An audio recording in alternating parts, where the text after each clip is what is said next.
হে জগতবাসী, আরও একটি আলোচনা আপনাদের সামনে নিয়ে আসলাম। সেই আলোচনাটি হলো, এই খুব ছোট একটা আলোচনা করব, একটু ধৈর্যের সাথে শুনবেন।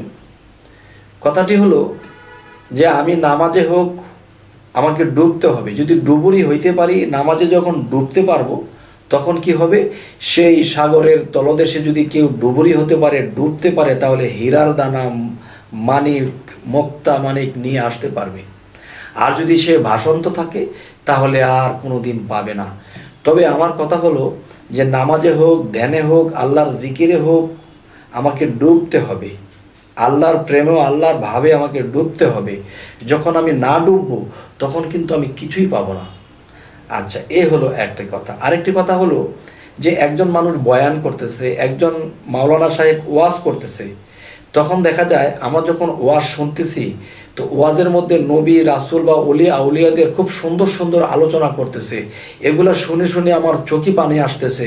তখন সে আল্লাহর প্রেমে, নবীর প্রেমে আমার চোখ দিয়ে পানি ঝরতেছে। তখন আমি ওয়াজ শুনতে শুনতে আমি ডুবে গেছি। তো এখন হঠাৎ করে দেখা যায় যে মাওলানা সাহেব ওয়াজ করতে গিয়ে বললেন, জোরে বলেন সুবহান আল্লাহ। যখন সুবহান আল্লাহ বলতে বলল, তখন কি হলো, আমি যে ভাবের দেশে ডুবেছিলাম, ওয়াজটা এত সুন্দর হইতেছিল, সেই ভাবের দেশ থেকে আমি আবার জেগে গেলাম, লাফ দিয়ে উঠলাম, কিরে ও সুবহান আল্লাহ বলতে হবে। কিন্তু দেখা যায় এই সুবহান আল্লাহ বলতে যাইয়া তখন আমি যে ভাবের দেশে ডুবে গিয়েছিলাম, এই ডোবা থেকে আমি বঞ্চিত হয়ে গেলাম। কিন্তু এই সুবহান আল্লাহ যদি আমরা 24 ঘন্টা জপনা করি তবুও কিন্তু আমরা সওয়াব পাবো।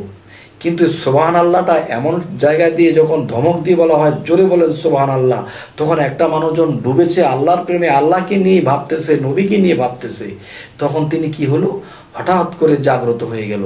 তখন তার ধ্যান ভেঙে গেল।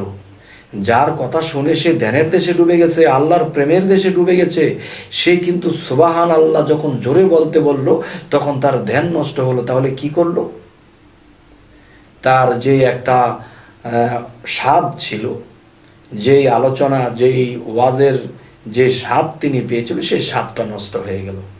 কিন্তু এই কথাটা শুনে অনেকে রাগ করতে পারেন যে আপনাদের কাছে আমি হাত জোর করছি, রাগ করবেন না, কথাটা বোঝার জন্য বলেছি।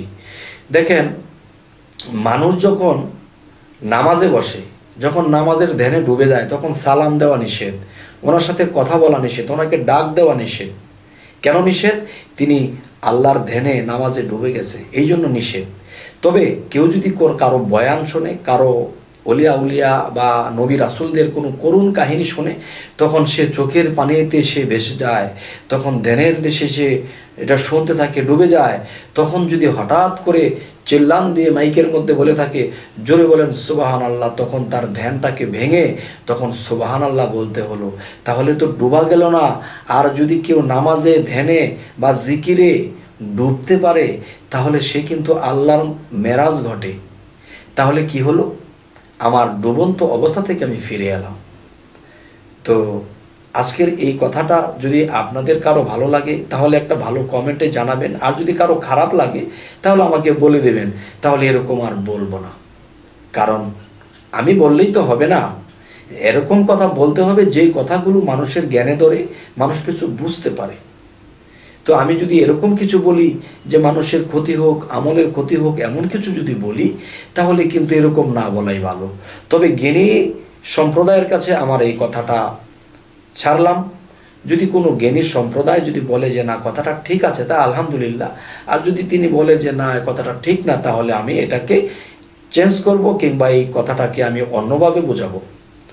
তবে আমাদের এই কথাবার্তা যদি আপনাদের ভালো লেগে থাকে, আমাদের আরও ভিডিওগুলো পেতে আপনারা সাবস্ক্রাইব করুন, আমাদের বাকি ভিডিওগুলো পেয়ে যাবেন।